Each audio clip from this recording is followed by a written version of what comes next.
Sa mundong puno ng basura, si Rudo ang nagpatunay na lahat ng bagay ay may halaga. Ito na ang bagong kabanata ng Gachi Yakuta.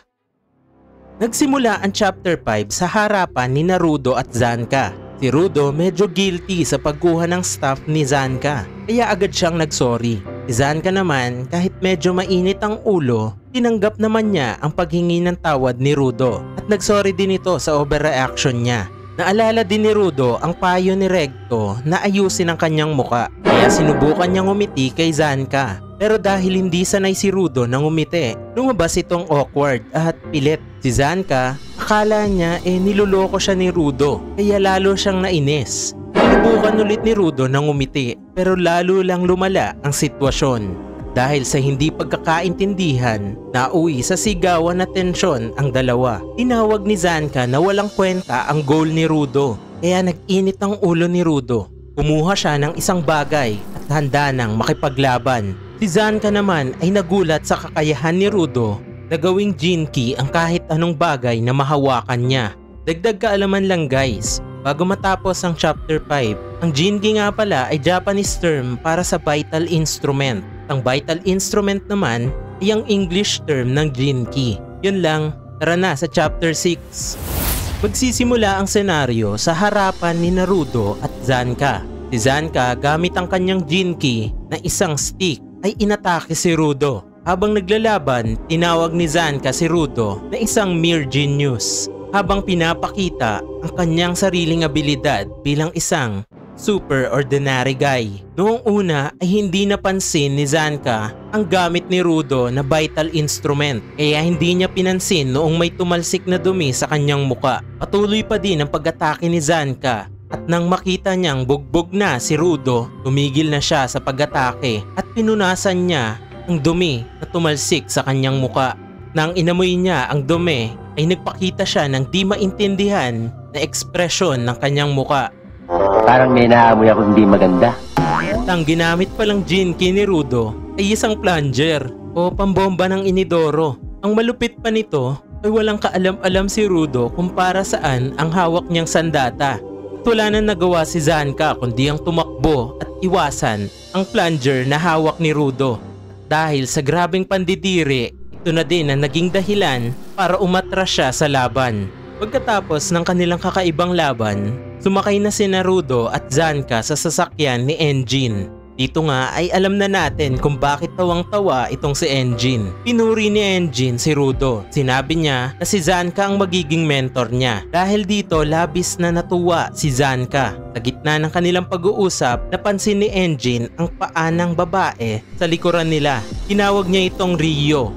Pagkatayo nito ay agad na naging interesado kay Rudo at tinanong kung kinulayan lang ba ni Rudo ang buhok niya. At ang kabanatang ito ay nagtatapos sa pahayag ni Engine na sila ay papunta na sa Cleaners Headquarters. Isang mabahong labanan ang ating nasaksihan sa chapter 6. Ginawa ba naman vital instrument yung plunger? Tara na nga, umpisahan na natin tong chapter 7. Pagdating ni Rudo, Engine, Rio at Zanka sa Cleaners Headquarters, agad silang sinalubong ni Semiyu, ang receptionist na chill lang habang kumakain. Nagpaalam muna si Rio at Zanka kay Rudo, habang sinabi ni Engine na kailangan muna siyang i-check ni Semiyu.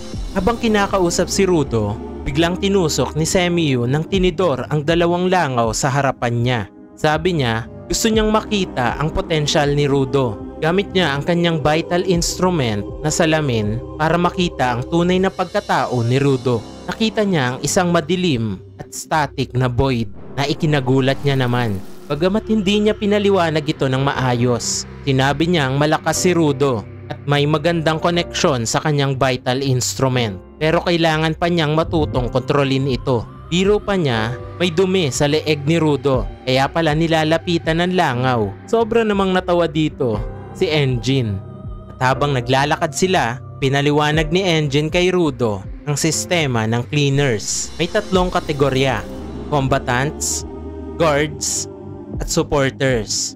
Dinala niya si Rudo sa isang silid na puno ng cleaners pero sinabing masyado silang marami kaya isinara ang pinto. Pagdating sa opisina ng boss, sinabi ni Engine na huwag magtanong tungkol sa vital instrument ng boss dahil kahit sila hindi alam ito pero nirirespeto pa rin nila ang nasabing boss. Pagkabukas nila ng pinto, si Semi ulit ang nasa loob.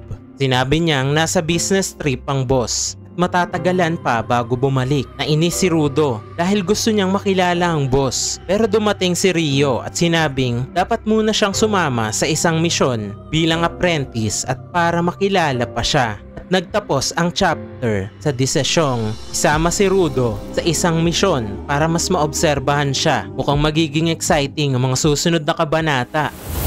Nakakabitin no? Tara, ituloy pa natin ang kwentuhan. Nagsimula ang chapter sa utos ni Rio kay Rudo na obserbahan ng mabuti ang mga cleaners sa kanilang trabaho. Si Sumio naman habang chill na chill, pinapaliwanag niya ang detalye ng misyon. May mga residenteng malapit sa isang polluted zone na nakakakita ng maliliit na trash beast at ito nga ay lumalapit sa kanilang barricade. Kailangan ng cleaners para linisin ang mga ito. Si Rudo medyo clueless pa kaya ipinaliwanag ni Sumio ang iba't ibang zones. Una, ang polluted zones. Delikado, kailangan ng mask para makaligtas. Safe zone. Walang problema, pwedeng huminga ng normal. No man's land. Yung lugar kung saan siya nahulog.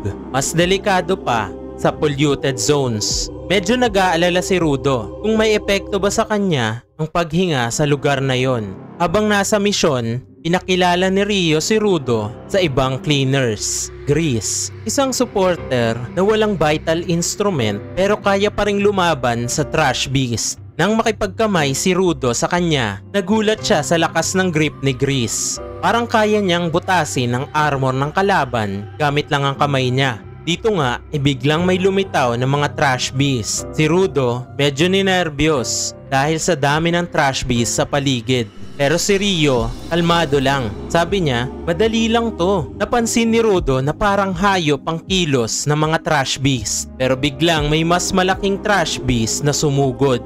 Si Rio, imbis na matakot, na-excite pa. Sabi niya, mas malakas, mas masaya. Dito natin nakita ang kakaibang ugali ni Rio. Dahil imbis na matakot, mas ginanahan pa siya. Parang sinasabi niya pang, bring it on. Chapter 9 naman. Tara, umpisa na natin to. Nagsimula ang chapter sa eksena kung saan hinaharap ni Rio ang isang grupo ng trash beast gamit ang kanyang gene key, isang pares ng higanteng gunting na tinatawag na The Reaper. Ginagamit niya ito sa pamamagitan ng kanyang mga paa. Sa isang iglap, pinulbos niya ang mga kalaban. Si Rudo nanonood lang pero sobrang humanga sa galing ni Rio. Habang naglalaban, may isang supporter na nagpaalala kay Rudo na wag lang basta manood. Tinulungan niya si Rudo sa pamamagitan ng pagpatay sa isang beast sa likod nito at itinapon ng bangkay kay Rio para tapusin na ang buhay nito. Si Rio naman game na game. Sinabing itapon pa sa kanya ang iba. Dito, nakita ni Rudo kung gaano kaayos ang teamwork ng mga cleaners. Kahit yung mga walang gene key. Sa gitna ng laban, may isang supporter na muntik ng masakal ng beast na akala niya ay napatay na. Agad na tumulong si Rudo. Sinagip siya. Habang ginagawa ito, ginamit ni Rudo ang kanyang gene key gamit ang isang stick na naglabas ng parang web pattern sa paligid nila. Ngunit napagtanto ni Rudo na hindi pa niya alam kung paano kontrolin ang kanyang kapangyarihan. Sa huli, sinagip ni Rio si Rudo at ang supporter mula sa panganib. Pinuri niya si Rudo sa kanyang mabilis na pag-iisip at aksyon. Ang supporter naman ay humingi ng paumanhin sa kanyang pagkakamali at tinanong si Rio kung tapos na ba ang cleaning. Tara, chapter 10 naman tayo. Nagsimula ang chapter 10 sa isang eksena kung saan ang human trafficker mula sa chapter 3 ay gising at nakatali. Habang naguguluhan sa nangyayari, may isang misteryosong lalaki na lumapit sa kanya at tinanong, "Nasaan ang Sky Person?" na mukhang si Rudo ang tinutukoy. Balik naman tayo sa laban. Sina Rudo, Rio at ang iba pang cleaners ay patuloy na nakikipaglaban sa isang higanteng trash beast. Napansin nila na hindi tinatablan ng kanilang Jinki ang halimaw. Si Rio, gamit ang kanyang higanteng gunting na Jinki, ay patuloy na hinihiwa ang halimaw. Ngunit hindi ito sapat para mapatay ito. Sinabi niya na ang vital points ng mga trash beast ay katulad ng sa mga buhay na nilalang. Kaya dapat ay namatay na ito. Habang nagpapatuloy ang laban, naramdaman ni Rudo na wala siyang magawa para makatulong nang biglang umatake ang halimaw at nagkaroon ng mga bitak ang lupa. Nahulog si Rudo. Habang nahuhulog,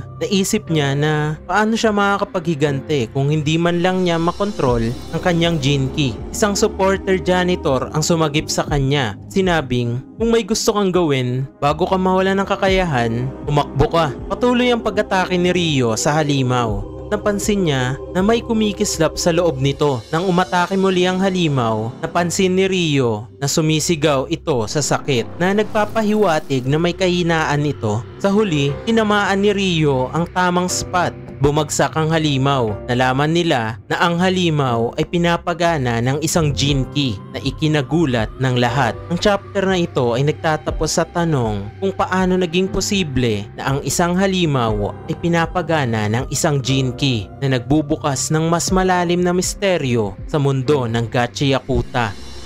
Ituloy na natin ang kwentuhan hanggang sa chapter 11. Pagkatapos ng laban kontra sa Aberrant Beast, nagkaroon ng Welcome to the Underworld Party para kay Rudo sa Cleaners Headquarters. Pero si Rudo mukhang down pa rin. Nakayuko sa mesa, iniisip ang pagkabigo niyang gamitin ng maayos ang kanyang Jinki. Lumapit si Gris Luvion kay Rudo. Pinuri siya sa pagprotekta kay Polyo noong natapos na misyon. Nagulat si Rudo dahil pakiramdam niya ay wala siyang nagawa. Pinaliwanag ni Gris na karamihan ay minamaliit ang mga supporters. Pero si Rudo ay hindi ganoon. Tinuro niya si Polyo at sinabing kahit walang Jinki, nagsusumikap itong maging giver. Inimok ni Gris si Rudo na alalahanin kung ano talaga ang gusto niyang gawin.